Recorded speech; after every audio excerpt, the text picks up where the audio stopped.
یا فاطمة اشفعي لنا في الجنة یا کریمہ یا کریمہ یا کریمہ یا کریمہ یا کریمہ یا کریمہ یا کریمہ یا کریمہ یا کریمہ اے معصومہ قم اے معصومہ قم اے غمشیر رضا یا کریمہ یا کریمہ یا کریمہ یا کریمہ یا کریمہ یا کریمہ یا کریمہ راز کی بات یہ ایک مجھ کو سمجھ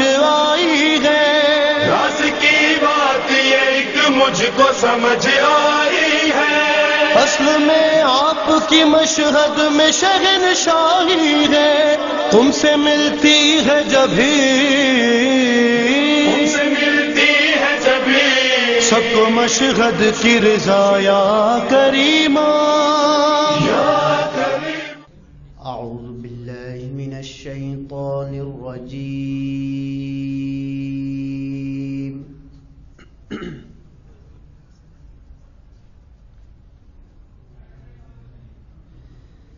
بسم الله الرحمن الرحيم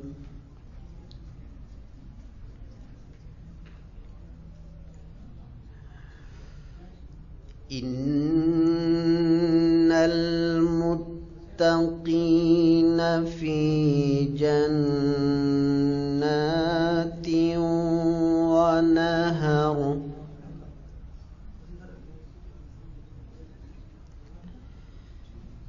في مقعد صدق عند مليك مقتدر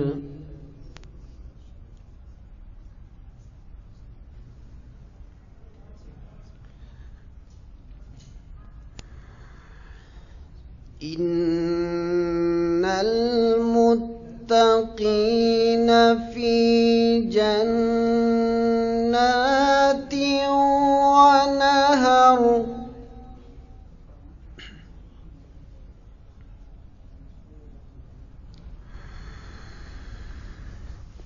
في مقعد صدق عند مليك مقتدر بسم الله الرحمن الرحيم الرحمن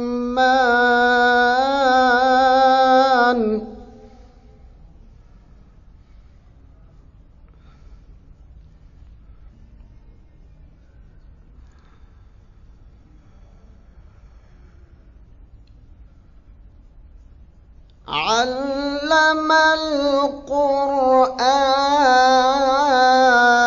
القرآن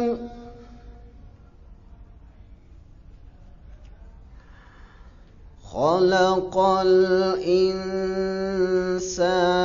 علمه البيان صدق الله العلي العظيم صلوات اللهم صل على محمد وآل محمد بر محمد وآل محمد بآواز بلند صلوات اللهم صل على محمد وآل محمد والمتقين المحز جان جعل العزة وعبده وكل مؤمن ومؤمنات خدای بلند صلوات اللهم صل على محمد وآل محمد کنار حوض کوثر کے شہر ابرار بیٹھے ہیں کنارے حوض کوثر کوثر کے شہر ابرار بیٹھے ہیں، لیے حلقے میں شیخ و شیخ ماتمدار بیٹھے ہیں، کنارے حوض کوثر کے شہر ابرار بیٹھے ہیں، اور امام اسرار انتقام خونات کو، امام اسرار انتقام خونات کو، ہمیں دو نظر ہم کھینچے تلوار بیٹھے ہیں، شیر دیکھیے کہ نفاق ڈرتے ہیں دل مومن تکانے میں، نفاق ڈرتے ہیں دل مومن تکانے میں، یہ ایمان ہے کہ دل میں ہے درکار بیٹھے ہیں، اور ہماری بزم میں غم مقبول ہو جائے تو حیرت کیا، ہماری بزم میں غم مقبول ہو جائے تو حیرت کیا، یہاں کر جنا کے سید و سردار بیٹھے ہیں، یہاں کر جنا کے سید و سردار بیٹھے ہیں۔ طالب جوہری صاحب علامہ طالب جوہری صاحب کے والد مصطفیٰ جوہر صاحب کا کلام ہے، حاصل کلام شیر آپ کے سامنے پیش کر رہا ہوں۔ ادھر نام حسین آنسو جاری، ادھر نام حسین ادھر آنسو جاری، میری آنکھوں میں گویا بیمار بیٹھے میری آنکھوں میں گویا بیمار بیٹھے ہیں، اور قیامت ہے جواب کہ میت اٹھ نہیں سکتی، قیامت ہے جواب کہ میت اٹھ نہیں سکتی، کمر تھامے سبحان سید ابرار بیٹھے ہیں، اور نہیں پاس سابھائی خود ہی بنائیں گے، نہیں عباس سابھائی خود ہی بنائیں گے، لیے اصغر کی میت شاہدی ناچار بیٹھے ہیں، اور بیاضوں کا عابد چلے ہیں منزلوں پیدل، بیاضوں کا عابد چلے ہیں منزلوں پیدل، خدا معلوم اس آفت میں کتنی بار بیٹھے ہیں، اور رقیہ قید میں جب باپ کو روتی تو ماں کہتی، رقیہ قید جب باپ کو روتی تو ماں کہتی، میری بچی نرو سالن پسے دیوار،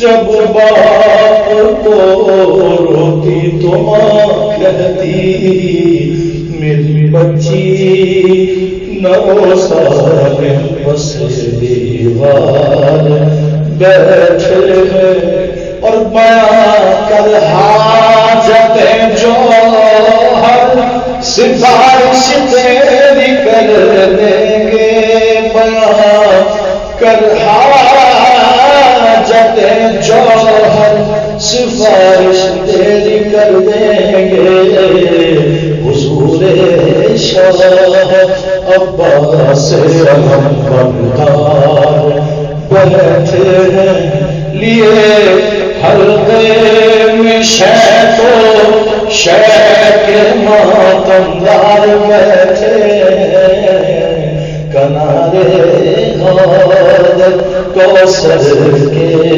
شیخ ابرار بیٹھے ہیں برائے تاجیل ظہور منتقم کربلا وصلوات صلوات مرحوم زیدی کی روح کو اصال فرما دیں.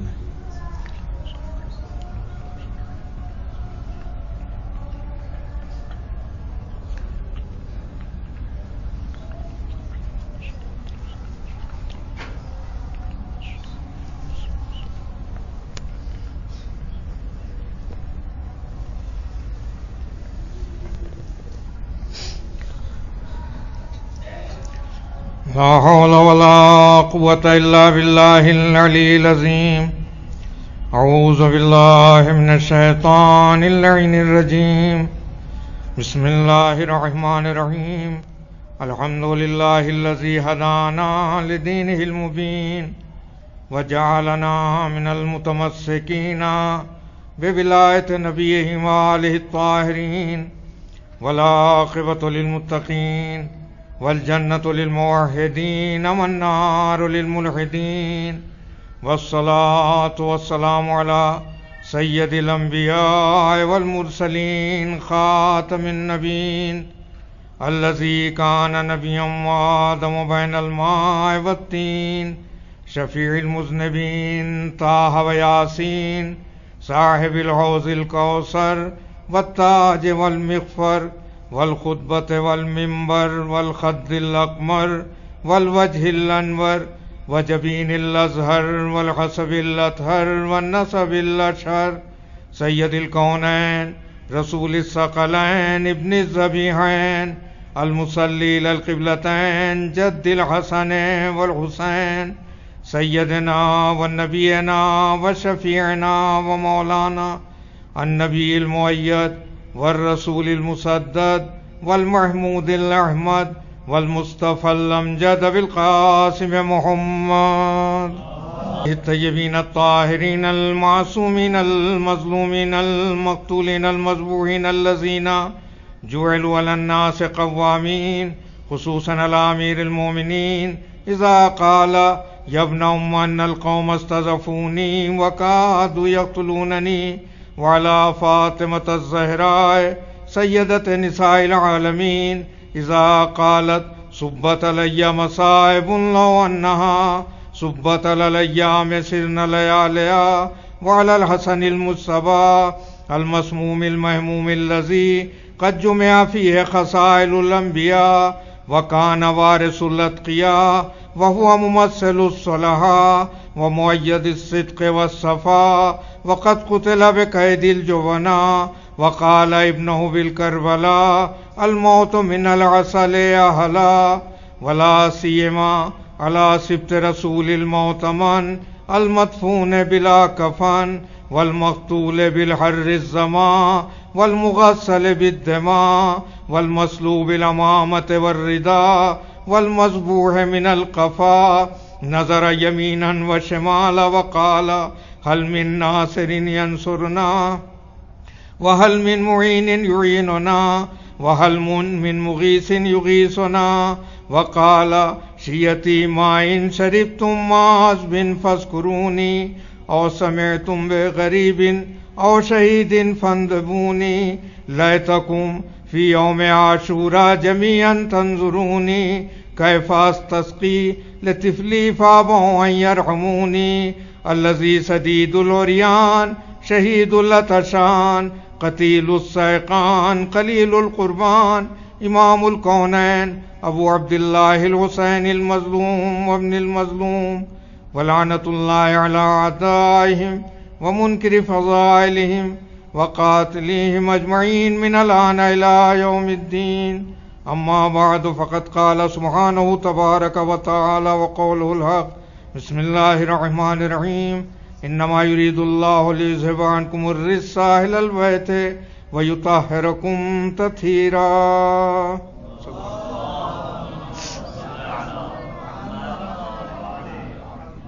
عزاداران معصوم کونین، آج وہ غم کا دن ہے، قیامت خیز دن، کہ جس دن ہم سب تو سوگوار ہیں ہی. ہمارا امام پردہ غیب میں اپنی جد مظلومہ کے سوگ میں بیٹھا ہوا ہے، اور آپ دیکھ رہے ہیں کہ مسلسل جلوس برآمد ہو رہے ہیں، عزاداری چل رہی ہے. اس ماحول میں جتنے حضرات آ گئے ہیں یہی غنیمت ہے.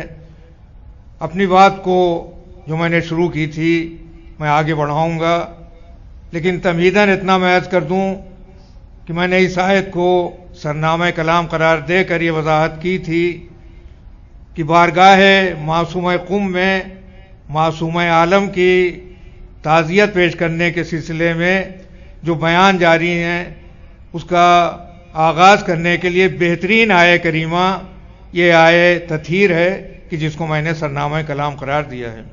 یہ وہ آیہ کریمہ ہے کہ جس کے بارے میں بعد میں متعدد خیالات پیدا کیے گئے اور یہ ظاہر کرنے کی کوشش کی گئی کہ اس میں اور بھی شامل ہیں.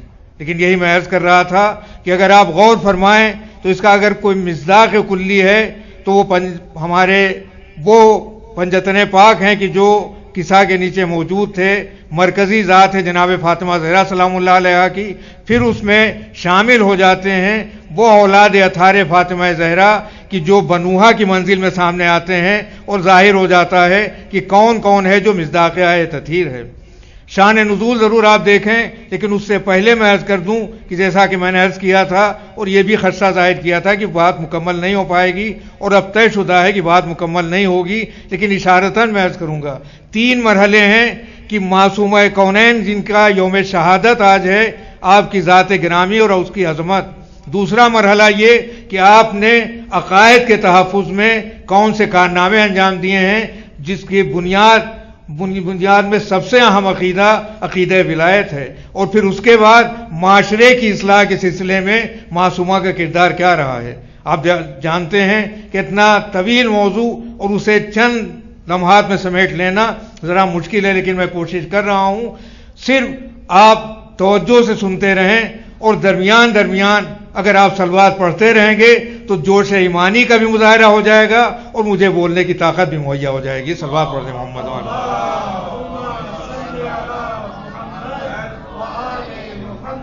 تو جیسا کہ میں نے عرض کیا کہ ہمیشہ شان نزول کو ضرور دیکھنا چاہیے کہ کون سا موقع تھا، کب کہا گیا، کس ماحول میں کہا گیا.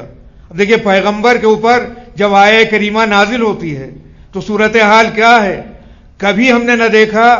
اگر آپ کو معلوم ہو تو مجھے آپ آگاہ کر دیں گے بعد میں کہ کوئی بھی آیت نازل ہوئی ہو اور اس کے شان نزول میں یہ ہو کہ یہ آیت نازل ہونے والی تھی، پیغمبر سفر میں تھے، لہذا آپ نے اپنے ناقے کو روکا، ایک جگہ جا کر بیٹھ گئے.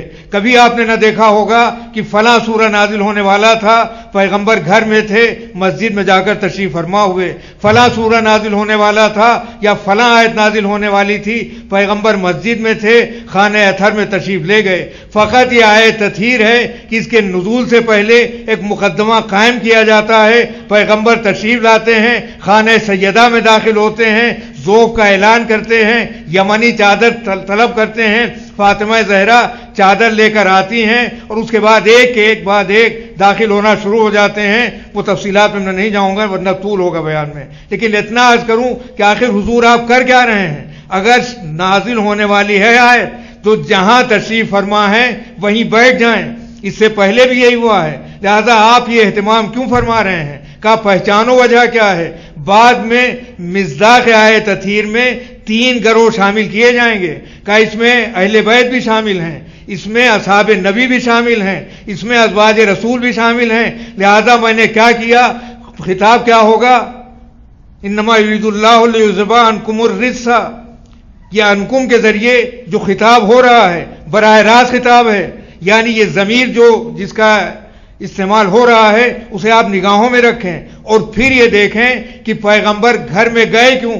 کہا دیکھیں ہوتا کیا ہے, آپ کا بھی گھر ہے, ہمارا بھی گھر ہے. گھر کے اندر اگر داخل ہو گئے تو فقط وہی جا سکتا ہے جو گھر کے اندر کا محرم ہو, نامحرم گھر میں نہیں جا سکتا بغیر اجازت کے. پیغمبر نے گھر میں داخل ہونے کے بعد جو ایک گروہ مردوں کا مصداق آیت تطہیر کہا جا رہا تھا اس کو راستے سے ہٹایا.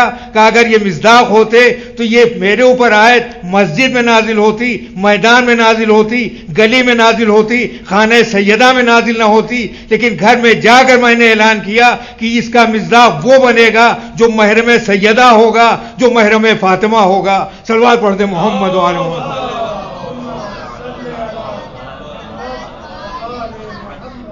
کافی ہے, لیکن یہ بھی طے شدہ ہے کہ اگر گھر میں آپ چلے جائیں مردوں کا تو راستہ رک جائے گا, نامحرم تو رک جائیں گے. لیکن ہم سب نے دیکھا ہوگا ہمارے محلے کی خواتین, ہماری ماں بہنیں ایک دوسرے کے گھروں میں جاتی آتی رہتی ہیں, ملتی ہیں, کوئی روک ٹوک والا نہیں ہے. لہذا خواتین کے آنے میں کوئی بھی پابندی نہیں ہے. تو اب پیغمبر کے اوپر جو آیت نازل ہو رہی ہے, اگر یہ آیت گھر کے اندر نازل ہوئی ہے تو کم از کم مرد تو اور علیحدہ ہو گئے, لیکن خواتین تو مصداق ہو سکتی ہیں. اور جب مصداق ہو سکتی ہیں تو پیغمبر نے کام کیا کیا کہ آپ نے گھر کے اندر ایک نیا بیت بنایا, نیا گھر بنایا, آیت چادر کا گھر بنا کر اعلان کیا کہ دیکھو گھر میں داخل ہونے کے بعد میں نے مردوں کا راستہ روکا ہے, چادر میں داخل ہونے کے بعد میں نے عورتوں کا راستہ روکا ہے. اب وہی آئے گا جو محرم سیدہ ہوگا, یا یوں کہا جائے کہ اب قدرت سے جب پوچھا جائے گا تو ارشاد ہوگا ہم اہل بیت النبوہ و معدن الرسالہ ہم فاطمہ و ابوہا و بالوہا و بنوہا, یعنی مرکز ہے فاطمہ. اب ان کا باپ ہے جو اس کا مصداق ہے, ان کا شوہر ہے جو اس کا مصداق ہے, ان کے بیٹے ہیں جو اس کا مصداق ہے. صلوات پڑھتے ہیں.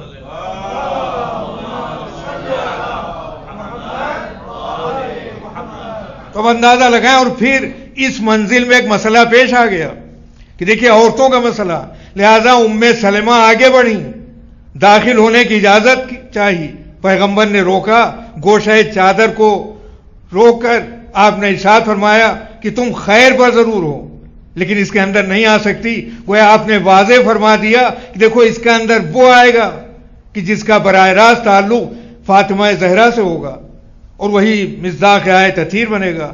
تو اس طرح سے فضیلت زہرا کو واضح کر دیا گیا. اور پیغمبر اسلام کے اوپر جب آیت نازل ہوئی ہے تو میں نے عرض بھی کیا تھا کہ اس کے بعد مسلسل پیغمبر خانہ سیدہ پر آتے رہے, تلاوت فرماتے رہے.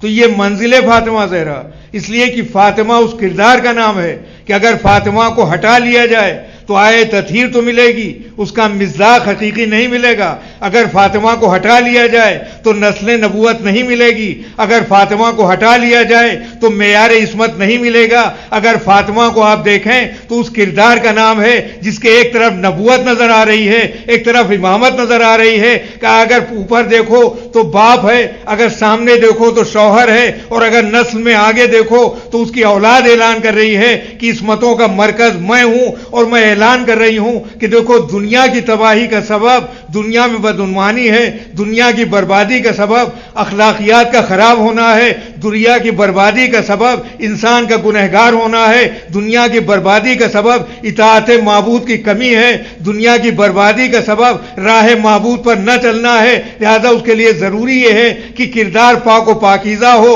طیب و طاہر ہو. تو اب اگر جناب عیسیٰ اعلان کریں کہ دیکھو میں ہوں مریم کے بیٹا, میری ماں کو قدرت نے کیا خطاب دیا تھا کہ ہم جناب مریم کے لیے کوئی قالت الملائکۃ یا مریم ان اللہ اصطفاک وطہرک واصطفاک علی نساء العالمین, کہ مریم اللہ نے تمہیں منتخب کر لیا ہے, تمہیں طاہرہ قرار دیا ہے اور تمہیں خواتین عالم میں منتخب قرار دیا ہے. تو عزیزو اگر جناب مریم کے لیے تحرکے کا لفظ استعمال ہو قرآن میں اور نسل محمد میں کوئی نہ ہو تو کیا نسل ان نسلوں سے کمتر ہے؟ نہیں، محمد تو اس کردار کا نام ہے. اگر وہ نہ ہوتا تو افلاک کا یہ شامیانہ نہ ہوتا، یہ زمین کا فرش نہ ہوتا، یہ سورج کی تابندگی نہ ہوتی، یہ چاند کی ٹھنڈک نہ ہوتی. محمد کائنات کی جان کا نام ہے. لہذا ان کے یہاں اگر اسی چیز کو لانا ہے تو فاطمہ کو مرکز بنایا گیا.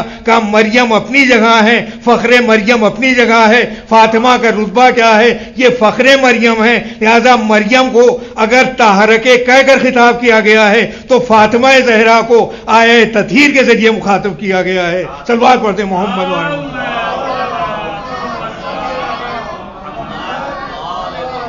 ایسا پاکیزہ کردار ہونا چاہیے کہ جو فاطمہ زہرا کا کردار ہے. آؤ دیکھو اپنے معاشرے کو بناؤ، فضیلت اپنی جگہ، اب عظمت اپنی جگہ، اور عظمتوں کے لیے بس اتنا آپ سمجھ لیں کیا بعظمت معصومہ کونین کی ذات گرامی ہے. وقت بہت کم ہے لہذا میں صرف اشارہ کروں گا ایک حدیث مبارکہ کہ جو بہت زیادہ اشارہ کرنے والی ہے. فاطمہ تو سجنتم منی، فاطمہ میری شاخ ہے. اور یہ کیسی شاخ؟ دو صفات میں بیان کروں گا. شجنا اس شاخ کو کہتے ہیں جس کے ریشے جڑوں میں پیوست ہوں. شجنا اس شاخ کو کہتے ہیں اگر اس کو کاٹ دیا جائے تو جڑ خشک ہو جائے، سوکھ جائے. جڑ اور بنیاد کون؟ حضرت خاتم الانبیاء. شاخ کون؟ فاطمہ زہرا. اب یہ یاد رکھیں آپ کہ ہمیشہ شاخ کے ذریعے پہچانا جاتا ہے جڑ کو، اس لیے کہ جڑ ہوتی ہے پوشیدہ، ہمیں معلوم ہی نہیں کہ جڑ ہے کیا. لہذا شاخ کو دیکھتے جاؤ، جڑ کو پہچانتے جاؤ. محمد کو پہچاننا ہے تو فاطمہ زہرا کا تعارف حاصل کرو، اس لیے کہ جڑ ہے نبی، شاخ ہے فاطمہ. فاطمہ زہرا کے ذریعے پہچانو، اس لیے کہ جڑ چھپی ہوتی ہے، شاخ ظاہر ہوتی ہے. لیکن ایک اور مرحلہ پیدا ہو جائے گا کہ جڑ چھپی ہوتی ہے، شاخ ظاہر ہوتی ہے. فاطمہ ہے عورت اور عورت چھپی ہوتی ہے. لہذا جو پوشیدہ ہو، پوشیدہ کے ذریعے پوشیدہ کا تعارف کیسے ہو؟ لہذا نبی نے مزید راستہ صاف کر دیا کہ اگر علی نہ ہوتے تو فاطمہ کا کفو نہ ہوتا، یعنی کفو کے ذریعے فاطمہ کو پہچانو. اب فاطمہ پردے میں رہنے والی ہیں لہذا علی کے ذریعے پہچانو. اگر یہ دیکھنا ہے تقوی فاطمہ کیا ہے تو تقوی علی کو دیکھو. کردار فاطمہ کیا ہے تو کردار علی کو دیکھو. زہد فاطمہ کیا ہے؟ زہد علی کو دیکھو. علم فاطمہ کیا ہے؟ علم علی کو دیکھو. یعنی علی کے ذریعے فاطمہ کو پہچانو، فاطمہ کے ذریعے خاتم الانبیاء کو پہچانو. صلوات پڑھ دے محمد و آل محمد.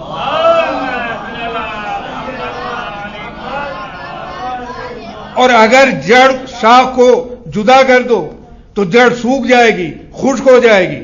وضاحت طلب ہے یہ بات، کیسے خشک ہو جائے گی؟ کہا دیکھو فاطمہ اس شاخ کا نام ہے کہ اگر اسے کاٹ دیا جائے تو جڑ خشک ہو جائے. یاد رکھو سارے میرا کام کیا ہے؟ وما محمد الا رسول، محمد کچھ نہیں ہے سوائے اس کے رسول. یعنی پیغام کا پہنچانا. دیکھو پیغام پہنچانا اور ہے، پیغام کا بچانا اور ہے. پہنچانا میرا کام ہے، بچانا نسل فاطمہ کا کام ہے. فاطمہ کو ہٹا لو، اگر نسل فاطمہ نہ ہوگی تو محمد کے تعلیمات کیا ہوں گے؟ اگر نسل فاطمہ نہ ہوگی تو محمد کا کردار کیسے سامنے آئے گا؟ لہذا نسل فاطمہ وہ ہے جس نے کردار محمد کو زندہ رکھا ہے، تعلیمات پیغمبر کو زندہ رکھا ہے. فاطمہ نہ ہوں گی تو تعلیمات محمد نہ ہوں گے. لہذا اگر تعلیمات محمد کو حاصل کرنا ہے فاطمہ کو تسلیم کرنا پڑے گا، اور اگر ان کا انکار کر دیا تو انکار محمد لازم آئے گا. صلوات پڑھ دے محمد و آل محمد.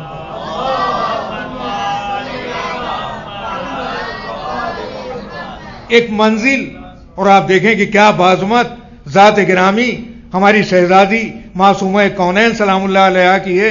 عجیب ذات. اور اس موقع کے اوپر ایک ذہن میں بات آتی ہے، وہ آپ دیکھیں کہ کس طرح سے پیغمبر اسلام نے پہلا کام کیا کیا ہے. ہم یہ سمجھتے ہیں اپنی جگہ کہ ہم نے فضائل آل محمد بیان کیے یہ کافی ہو گئے. نہیں، بلکہ آل محمد بعظمت کیوں ہیں؟ تاکہ کردار سے کردار ملاؤ، سیرت سے سیرت ملاؤ. یہ یاد رکھو جب دوری ہوتی ہے تو سلمان فارسی ہوتا ہے، اور اگر قربت ہو جاتی ہے تو سلمان محمدی بن جاتے ہیں۔ لہذا سلمان محمدی بنو، قریب ہوتے جاؤ گے، کردار بعظمت بنتا رہے گا۔ یاد رکھو اگر فاطمہ سے دور ہوتی ہیں تو فضا بنتی ہیں، لیکن اگر فاطمہ کے قریب ہو جاتی ہیں تو سورہ دہر کی مصداق بن جاتی ہیں۔ گویا مطالبہ کیا جاتا ہے اے خواتین تعلیمات فاطمہ کو اپناؤ تاکہ تم جتنا قریب ہو جاؤ گی تمہارا کردار بعظمت بن جائے گا، اور آل محمد سے سب قریب ہو جائیں تاکہ ان کا کردار اچھا بن جائے۔ لہذا اس کے لیے ضروری ہے کہ ان کے تعلیمات کو دیکھا جائے، اس کے اوپر عمل کیا جائے، اور اسی سے ایک بہترین معاشرہ تیار کیا جائے۔ یہ کیوں؟ ہمارے لیے بہترین نمونے عمل۔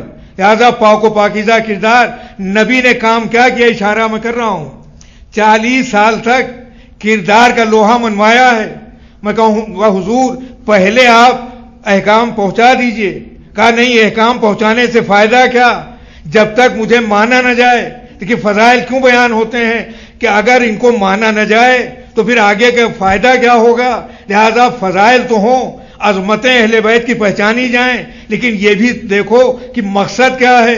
عظمت اہل بیت کا مقصد یہ ہے کہ ان کے ذریعے سے دین محمدی کو تقویت حاصل ہو، اور اسی وجہ سے پہچانو کہ دین کیا ہے، دینداری کیا ہے، مذہب کیا ہے، حقانیت کیا ہے۔ لہذا آؤ دیکھو کہ کس طرح سے 40 سال تک پیغمبر نے کردار کو اپنے پہچانوایا ہے، اور پھر یہ کہہ کیا رہے ہیں اگر میں یہ کہہ دوں کہ کوہ ابو قبیس کے پیچھے تمہارا دشمن ہے کہ جو موجود ہے سب خون مارے گا تو کیا اس کے اوپر یقین کرو گے؟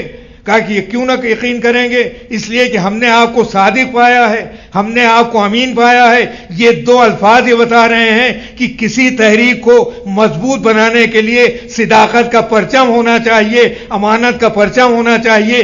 بہترین قائد وہ ہوا کرتا ہے جس کے پاس صداقت بھی ہو، امانت بھی ہو، یعنی تعلیمات محمد میں قطر بیوت نہ کرے، بلکہ امانت کو خیانت کے ذریعے نہیں بلکہ ٹھیک پہنچا دے، صداقت کے ذریعے پہنچا دے۔ لہذا مرکز دین کا کیا ہے؟ صداقت ہے۔ دین کا مرکز کیا ہے؟ امانت ہے۔ فاطمہ اس کردار کا نام ہے جس کی نسل میں امانت بھی ہے، جس کی نسل میں صداقت بھی ہے۔ دیکھیے پہلی منزل میں ایک قدرت یعنی پروردگار عالم، اس نے آیے تطہیر کے ذریعے، دیگر آیات کے ذریعے فاطمہ کو پہچانوایا۔ مباہلہ کی منزل میں فاطمہ کو بلوایا، کہا یہ جاتا ہے تم اپنی عورتوں کو لاؤ، ہم اپنی عورتوں کو لائیں، دعویٰ تو ہے کہ ہم اپنی عورتوں کو لائیں۔ فقط ایک خاتون ملی، گویا صداقت کے اعلان میں جھوٹوں پر لعنت کرنے کے لیے عالم اسلام میں اگر کوئی صدیقہ ملی ہے تو وہ فاطمہ زہرا ہے، جن کو لے کر میدان مباہلہ میں جا کر پیغمبر نے پہچانوایا کہ دیکھو فاطمہ اس صدیقہ کا نام ہے، اس کردار کا نام ہے کہ جس کو اللہ نے بلایا، جس نے کی صداقت کا جس نے اعلان کیا میری۔ لہذا کبھی بھی اس کے دعوائے صداقت کے اوپر شک و شبہ نہ کرنا، چاہے کوئی مرحلہ ہو، چاہے ولایت کا معاملہ ہو، چاہے کسی جائیداد کا معاملہ ہو، جو فاطمہ کہہ دیں گی وہ حق ہوگا۔ لہذا اگر تنازعہ پیدا ہو جائے بعد پیغمبر تو نبوت تو ہر دور کی ضرورت ہے عزیزو، اور جب نبوت ہر دور کی ضرورت ہے تو ہم کیا کریں؟ اختلافات پیدا ہو گئے ہیں، کوئی یہ کہتا ہے امام فلاں، کوئی یہ کہتا ہے قائد فلاں، لہذا ہم کیا کریں؟ کہا جب نبی نہ ملیں تو دیکھ لینا کس کا کردار پیغمبر سے مل رہا ہے۔ ام المومنین عائشہ کے 2 اقوال میں نقل کر رہا ہوں، وہ کہتی کیا ہیں کہ میں نے فاطمہ زہرا کے سوا فاطمہ زہرا سے زیادہ کسی کو صدق کے مقام میں نہیں پایا، یعنی بہترین سچی صداقت کا اعلان کرنے والی۔ ہاں اگر کوئی ہے تو ان کا باپ، اور دوسری منزل کیا کہ میں نے ان سے کو پیغمبر سے زیادہ مشابہ، ان سے زیادہ کسی کو نہیں دیکھا۔ تو اگر بعد پیغمبر تلاش پیغمبر ہو، اگر بعد پیغمبر صداقت پیغمبر معلوم کرنا ہو، فاطمہ کو دیکھتے جاؤ اور پہچانتے جاؤ کیا ہے۔ عزیزو اگر تنازعہ پیدا ہو جائے تو اب یہ دیکھو فاطمہ کہتی کیا ہیں، جو فاطمہ کہہ دیں گی وہی حق ہوگا، جو فاطمہ کہیں دیں گی وہی اسلام ہوگا۔ لہذا معیار بنتی ہیں فاطمہ زہرا سلام اللہ علیہا۔ اب آپ دیکھیں کیا منزل ہے، وہ منزل کہ جس میں معصومہ نے اعلان فرمایا ہے ولایت علی ابن ابی طالب کے اعلان کے سلسلے میں۔ آپ اٹھی ہیں، بہت کم ہے، لہذا صرف ایک اشارہ کروں گا۔ اگر شہید ولایت کوئی ذات گرامی ہے تو تو معصومہ کونین کی ذات ہے. یہ جو مصائب آج اتنے آپ سن رہے ہیں، قم کی سڑکیں بھری پڑی ہیں، رات سے لے کر اب تک مصائب سیدہ بیان ہو رہے ہیں، لیکن یہ کس لیے؟ شہادت کیوں بھی ہے؟ فقط ولایت علی ابن ابی طالب کی حمایت کے لیے شہادت فاطمہ زہرا ہوئی ہے.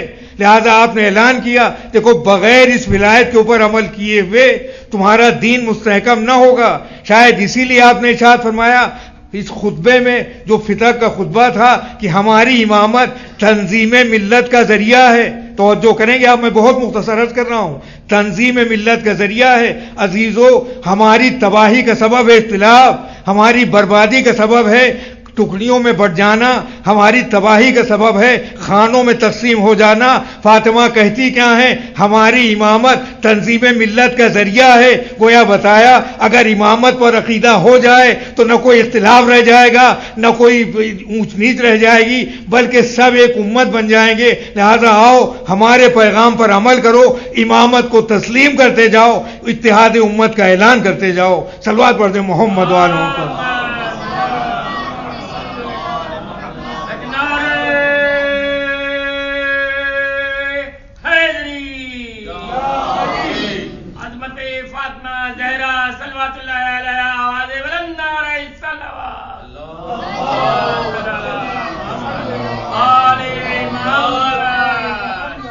تو یہ منزل ہے کہ انہوں نے یہ کارنامہ انجام دیا کہ آپ نے ولایت کے سلسلے میں پھر خطبہ آپ دیکھیں، خطبہ فدق، وہ میں نہیں عرض کروں گا، بالکل بات نہیں لائے، لیکن چند باتیں کہ آپ ایک جائیداد کے سلسلے میں گئی تھیں دعویٰ کرنے.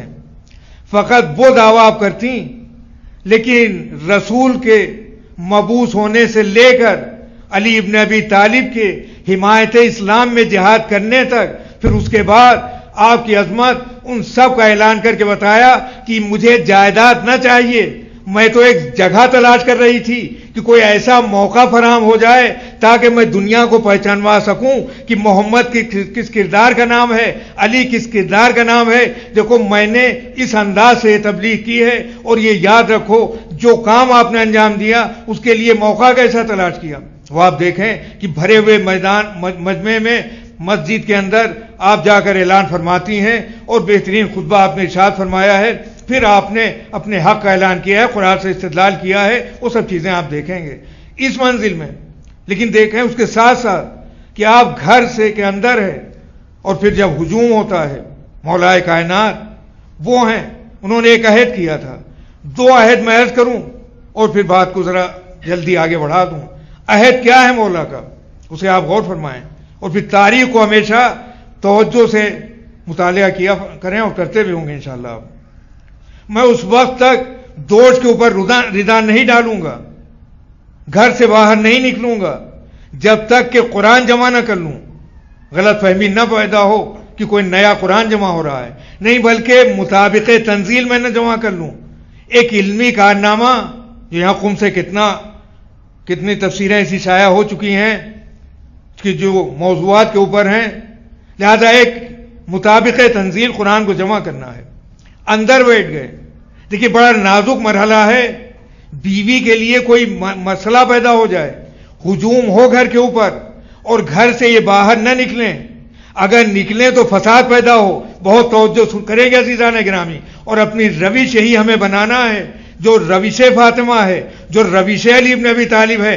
اگر علی نے یہ نہ کہہ دیا ہوتا تو نکلنا ان کے اوپر واجب ہوتا، اور جب نکلتے تو مسئلہ تھا خلافت و امامت کا، تنازعہ پیدا ہو جاتا، خون ریزی ہو جاتی، تلوار چل جاتی. لہذا یہ اعلان کر دیا کہ دیکھو کبھی کبھی حمایت امامت میں وہ طریقہ نہ اختیار کرنا جس سے فساد پیدا ہو جائے، جس سے خون ریزی پیدا ہو جائے، بلکہ علی کا انداز اختیار کرو کہ آپ نے عہد کرنے کے بعد گھر میں بیٹھے رہے تاکہ میں قرآن کے سلسلے میں اپنے عہد کو پورا کروں، اور اس کے ذریعے سے باہر نہ نکل کر نہ مجھے کسی جماعت میں شریک ہونا پڑے، اور نہ کوئی ایسا مرحلہ آ جائے کہ مجھے تلوار اٹھانا پڑے. گویا علی نے گھر میں بیٹھنے کے بعد امت کو انتشار سے بچا کر، اختلاف سے بچا کر اعلان کر دیا کہ دیکھو امامت کا بہترین کام ہے رفع فساد. لہذا علی نے رفع فساد کر کے اعلان کیا کہ یہ میرا کردار ہے. ورنہ بڑی نازک منزل تھی. اگر آپ غور کریں اس منظر کو کہ فاطمہ پر ہجوم ہو اور علی گھر میں ہوں تو یہ بڑی نازک منزل تھی. میں اس کی وضاحت کر دوں دوسری ایک صحابی کے سند کے ذریعے. وہ کون؟ بلال حبشی. چلے گئے بعد پیغمبر مجھے مدینہ اچھا نہیں لگتا ہے. عرصے کے بعد پلٹ کر آئے. معصومہ نے کیا کہا؟ بلال تم نے بھی چھوڑ دیا؟ کہا نہیں شہزادی ایسا نہیں ہے، میں نے عہد یہ کی. جب انہوں نے فرمایا کہ تمہاری اذان سنے ہوئے عرصہ ہو گیا ہے، اذان دو. کہا شہزادی میں نے عہد کیا ہے کہ میں بعد پیغمبر اذان نہیں دوں گا. دیکھیے عہد کی منزل. اب دیکھیے کیا حکمت عملی ہے. فساد کو دفع بھی کرنا ہے، اپنے عقیدے کا تحفظ بھی کرنا ہے. نہ ایسا کوئی معاملہ پیش آئے کہ اپنے عقیدے کی پختگی میں کوئی فرق آئے، نہ کوئی ایسا عمل سامنے آئے جس سے معاشرے میں فساد پیدا ہو جائے. لہذا آپ نے بہترین عمل ایک صحابی کا، میں نے عہد یہ کیا ہے کہ بعد پیغمبر اذان نہیں دوں گا. اب دیکھیں عہد توڑنا حرام ہے. کون کہہ رہا ہے؟ صحابی رسول. معصومہ نے کیا ارشاد فرمایا کہ میں کہتی ہوں اذان دو. اب ان کو کہنا یہ چاہیے تھا شہزادی میں نے عہد کیا ہے. عہد کا توڑنا حرام ہے، لیکن بلال کا چلا جانا گویا آپ نے اعلان کر دیا کہ چونکہ شہزادی نے یہ کہا ہے کہ میں کہہ رہی ہوں، فاطمہ کا وجود اعلان کر رہا ہے. عہد پیغمبر باقی ہے، زمانہ پیغمبر باقی ہے. یہ فاطمہ نہیں کہہ رہی ہیں بلکہ پیغمبر کہہ رہے ہیں. لہذا آپ نے یہ عہد کو کے سلسلے میں نہیں کہا کہ دیکھو عہد نہ توڑو اس لیے کہ حرام ہے. گویا آپ نے کہہ دیا تو پیغمبر نے کہہ دیا، اور عہد جو انہوں نے کیا ہے اس عہد کے اوپر کوئی حرف نہیں آیا ہے. دور پیغمبر باقی ہے. لہذا یہی طریقہ ہے کہ جس کو واضح کر دیا کہ دیکھو فساد نہ پیدا ہونے پائے، فتنہ نہ پھیلنے پائے. تو یہ تعلیمات، اور پھر اس انداز سے ہماری خواتین کے لیے بس آخری منزل میں ورنہ موضوع رہ جائے گا کہ معاشرے کو دیا کیا. سیدہ طاہرہ اس کردار کا نام ہے جو تحفظ عقائد کے ساتھ بہترین معاشرے کی اصلاح فرمانے والی ہیں. چنانچہ آپ نے خواتین کے لیے کیا کردار پیش کیا ہے. ایک بات میں عرض کروں گا، 40 سال کی عمر میں عظمت پیغمبر اپنی جگہ، 40 سال کی عمر میں اپنے کردار کا لوہا منوانا یہ پیغمبر کا کام تھا. 18 سال کی عمر میں اپنے کردار کا کلمہ پڑھوا لینا یہ پیغمبر کی لخت جگر فاطمہ زہرا کا کام تھا. چنانچہ اس عمر میں آپ نے اپنی صداقت کا بھی کلمہ پڑھوایا، اس عمر میں آپ نے اپنی عظمت کا بھی کلمہ پڑھوایا. تو فاطمہ زہرا ہم سب کے لیے نمونہ عمل. پیغمبر نے ارشاد فرمایا صلو کما رأیتمونی اصلی، دیکھو ویسے نماز پڑھو جیسے مجھے نماز پڑھتے ہوئے دیکھو. اب خواتین کے ہاں کچھ اگر تبدیلی ہوتی ہے تو کیا کریں؟ وہ کہا فاطمہ تمہارے لیے بہترین نمونہ عمل ہیں. پیغمبر سب کے لیے نمونہ عمل، فاطمہ بھی سب کے لیے نمونہ عمل، لیکن خواتین کے لیے بالخصوص دیکھو کیا طریقہ ہو، تمہارا انداز کیا ہو. حجاب کی اتنی رعایت. پیغمبر گھر میں آ رہے ہیں، نابینا صحابی آتا ہے، داخلہ چاہتا ہے کہ میں داخل ہونا چاہتا ہوں، آنا چاہتا ہوں. پیغمبر نے بلانا چاہا، معصومہ نے خود چلی گئی پردے کے پیچھے. کہا بیٹی کیوں چلی گئی؟ یہ تو نابینا ہے. بہت توجہ دیں، معاشرے کو دیا کیا؟ یہ تو نابینا ہے، ان کے آنے سے فرق کیا پڑتا ہے؟ کہا بابا جان وہ نابینا ہے، میں تو نابینا نہیں ہوں، اور پھر اگر یہ آئیں گے تو کہیں میں ڈرتی ہوں میرے بدن کی خوشبو ان کے مشام تک نہ پہنچ جائے. عزیزوں ایک تعلیم دی ہے کہ اگر خوشبو ہو تمہارے پاس تو خوشبو کا تذکرہ کر کے سیدہ نے یہ تو اعلان کر دیا کہ اگر ازواج اپنے شوہر کے لیے معطر کریں خود کو تو یہ غلط نہیں ہے، لیکن اگر خوشبو لگا کر تم باہر نکلتی ہو تو یہ کردار فاطمہ سے الگ ہے. اس لیے کہ فاطمہ نے اعلان کر دیا کہ نہ کسی نامحرم پر نظر پڑنے پائے اور نہ کوئی خوشبو اس کی سونگنے پائے. گویا اعلان کر دیا اگر معاشرے کی اصلاح ہو سکتی ہے تو کردار فاطمہ زہرا کے ذریعے، سیرت فاطمہ زہرا کے ذریعے.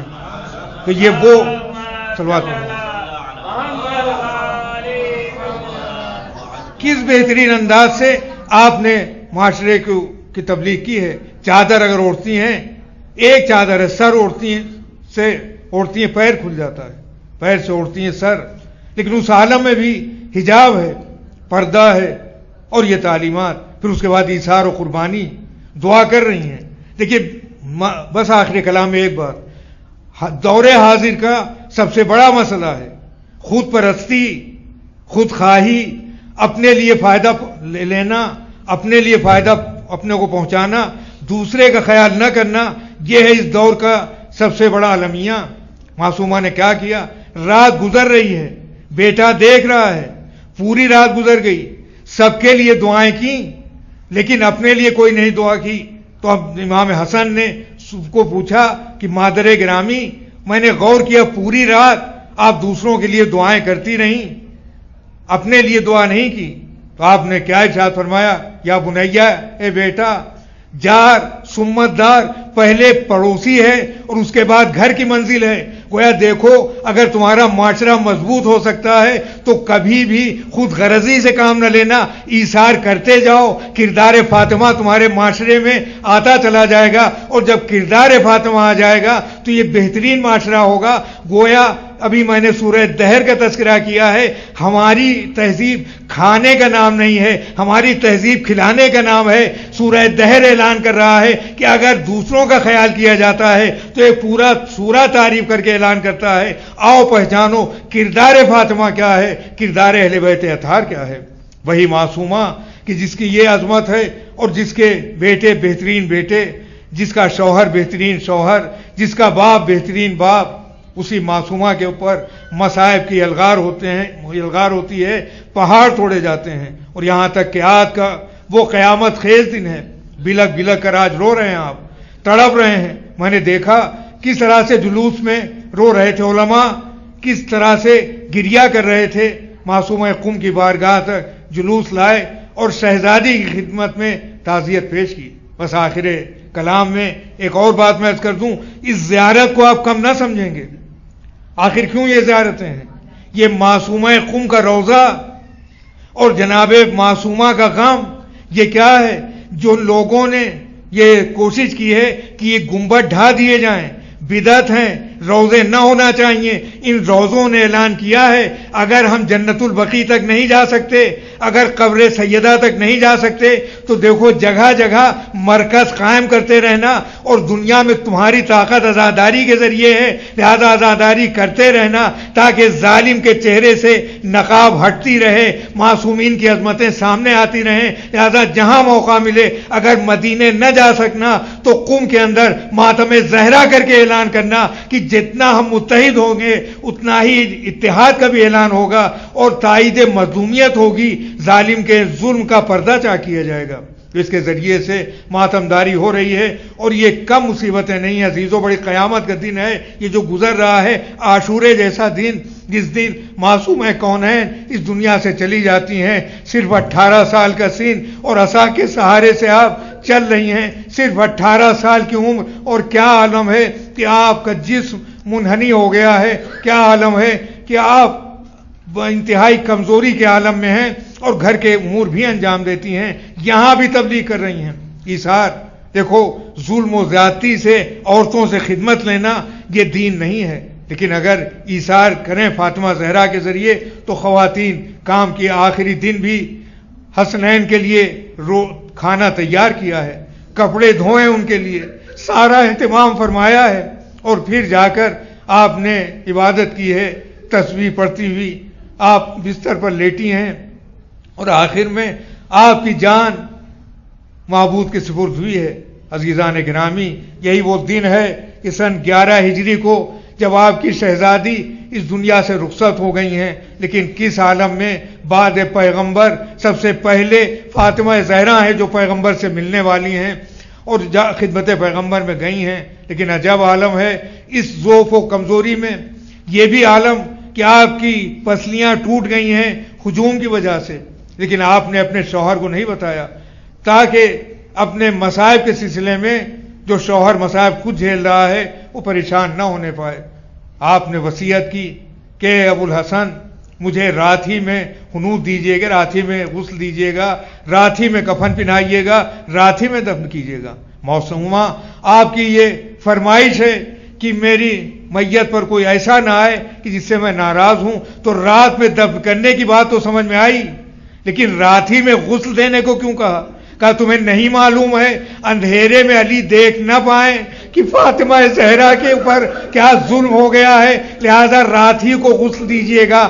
عزیزو، علی گئے جبکہ دوسروں کو منع کیا تھا کہ دیکھو چیخ مار کر نہ رونا، پتہ نہ چلے کہ کب فاطمہ دفن ہو گئی، لیکن علی گئے غسل دیا، چیخ مار کر روئے۔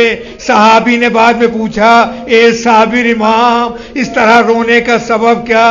کہ اس کی وجہ یہ ہے کہ مجھے فاطمہ نے بتایا نہ تھا، اب جب میں نے غسل دیا تب میں نے دیکھا کہ پسلیاں شکستہ ہو گئی ہیں، جس میں فاطمہ کتنا مجروح تھا۔ اجرکم اللہ، اسی فاطمہ کی آج رحلت ہو جاتی ہے۔ حسنین گھر کے اندر موجود ہیں، جیسے ہی پتہ چلا کہ فاطمہ نہیں رہ گئی، ماں اپنے ننھے امامے پھینکے، 8 سال کا سن، 7 سال کا سن، خدمت امیر المومنین میں آئے، بیٹھے ہوئے ہیں آپ مسجد میں، اے بابا میری ماں نے رحلت کی ہے۔ ابو الحسن کا عجب عالم، فاتح خیبر، اٹھتے ہیں لیکن غش آ جاتا ہے، گر پڑتے ہیں، افاقہ ہوا، فاطمہ تک پہنچے، وصیتوں پر عمل کیا۔